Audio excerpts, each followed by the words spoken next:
राधे राधे भक्तों। अब मैं आपको अहोई अष्टमी की माता की कथा सुनाने जा रही हूँ। इस व्रत में अहोई माता की पूजा की जाती है। इस दिन महिलाएं अपनी संतान के लिए निर्जला व्रत करती है। शाम को तारों की छांव में कथा सुना तारों को अर्घ देकर व्रत करती है। इस साल यह व्रत 24 अक्टूबर को रखा जा रहा है। इस व्रत में अहोई माता की पूजा की जाती है। इस दिन महिलाएं अपनी संतान के लिए निर्जला व्रत करती है। शाम को तारों की छांव में कथा सुनकर तारों को अर्घ देकर व्रत खोलती है।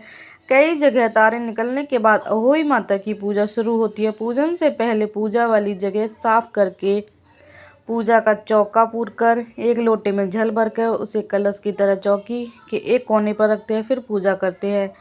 इसके बाद अहोई अष्टमी व्रत की कथा सुनी जाती है। यह कथा पढ़ने के बाद आखिर में प्रार्थना करनी चाहिए कि जैसे माता ने उसकी संतान की रक्षा करी वैसे सभी की रक्षा करे। कथा। प्राचीन काल में एक साहूकार था जिसके 7 बेटे और 7 बहुएं थी। इस साहूकार की एक बेटी भी थी जो दीपावली में ससुराल से मायके आई थी। दीपावली पर घर को लीपने के लिए 7 बहुएं मिट्टी लाने जंगल में गई तो ननंद भी उनके साथ चली गई।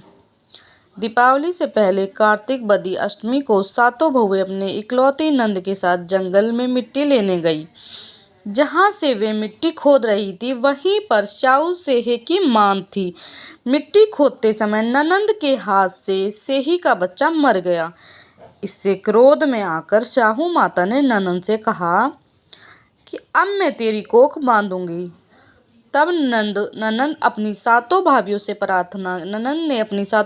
से प्रार्थना की कि तुम में से कोई मेरे बदले अपनी कोख बंधवा ले।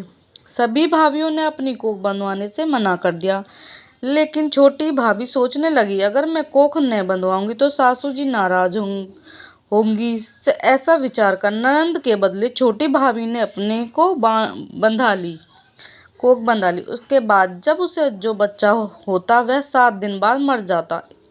एक दिन साहूकार की स्त्री ने पंडित जी को बुलाकर पूछा कि क्या बात है, मेरी इस बहू की संतान 7वें दिन क्यों मर जाती है। तब पंडित जी ने बहू से कहा कि तुम काली सुरई गाय की पूजा किया करें। उन्होंने बताया कि दरअसल काली गाय साऊ माता की भायली है, वह तेरी कोख छोड़े तो तेरा बच्चा जिएगा। छोटी बहू ने पूरी लगन से गाय की सेवा की। एक दिन गौ माता बोली कि मेरे जागने से पहले कोई रोज मेरी सफाई कर जाता है, सो आज देखूंगी। गौ माता खूब तड़के जागी तो क्या देखती है कि साहूकार की एक बेटे की बहू उसके नीचे सफाई आदि कर रही है। इससे गौ माता प्रसन्न हुई और बोला कि मैं तुझसे प्रसन्न हूँ, तुझे जो चाहिए वो मांग ले। तब साहूकार की बहू बोली, स्याऊ माता तुम्हारी भाईली है और उन्होंने मेरी कोख बांध रखी है, उनसे मेरी कोख को खुलवा दो। गौ माता ने कहा, अच्छा। तब गौ माता 7 समुद्र पार अपनी भाईली के पास उसको लेकर चली। रास्ते में कड़ी धूप थी, इसलिए दोनों एक पेड़ के नीचे बैठ गई।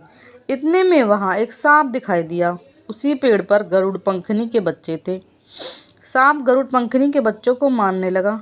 तब साहूकार की बहू ने सांप को मारकर डाल के नीचे दबा दिया और बच्चों को बचा लिया। थोड़ी देर में गरुड़ पंखनी आई तो वहां खून पड़ा देखकर साहूकार की बहू को चोंच मारने लगी। तब साहूकारनी बोली कि मैंने तेरे बच्चे को मारा नहीं है, बल्कि सांप तेरे बच्चे को डसने आया था। मैंने तो तेरे बच्चे की रक्षा की है। इससे गरुड़ पंखनी प्रसन्न हुई और बोली कि मांग क्या मांगती है। वह बोली, 7 समुद्र पार स्याऊ माता रहती है, मुझे तू उसके पास पहुंचा दे। तब गरुड़ पंखनी ने दोनों को अपनी पीठ पर बिठाकर स्याऊ माता के पास पहुंचा दिया। स्याऊ माता उन्हें देखकर बोली, आ बहन, बहुत दिनों बाद आई। फिर कहने लगी कि बहन, मेरे सिर में जू पड़ गई है। तब सुरही ने कहने पर साहूकार की बहू ने सिलाई से उसकी जुएं निकाल दी। इस पर स्याऊ माता प्रसन्न होकर बोली, तेरे 7 बेटे और 7 बहुएं हो। साहूकारनी बोली, मेरा तो एक भी बेटा नहीं है, 7 कहाँ से होंगे। स्याऊ माता बोली, वचन दिया वचन से फिरूं तो धोबी के कुंड पर कंकरी होऊं। तब साहूकार की बहू बोली, माता बोली कि मेरी कोख तो तुम्हारे पास बंद पड़ी है। जा तेरे घर में तुझे 7 बेटे 7 बहुएं मिलेंगी। तू जाकर उजमान करना, 7 अहोई मनाकर 7 कढ़ाई करना। वह घर लौट कर आई तो देखा 7 बेटे और 7 बहुएं बैठी हैं। सोई खुश हो गई। उसने 7 अहोई बनाई, 7 उजमान किए, 7 कढ़ाई की। दिवाली के दिन जेठानी आपस में कहने लगी, जल्दी जल्दी पूजा कर लो, कहीं छोटी बहू बच्चों को याद करके रोना न लगे। काफी देर तक रोने की आवाज नहीं आई तो जेठानी ने बच्चों को भेजा। बच्चों के ने देखा और वापस जाकर कहा कि चाची तो कुछ मान रही है, खूब उजमान हो रहा है। यह सुनते ही जेठानी दौड़ी दौड़ी उसके घर गई और जाकर पूछने लगी कि तुमने कोख कैसे छुड़ाई। वह बोली, तुमने तो कोख बंधाई नहीं, मैंने बंधा ली। अब स्याऊ माता की कृपा से करके मेरी कोख खुल दी है। स्याऊ माता ने जिस प्रकार उस साहूकार की बहू की कोख खोली, उसी प्रकार हमारी भी खोलिए, सबकी खोलिए। कहने वाले की तथा हुंकार भरने वाले परिवार की कोख खोलिए। जय हो।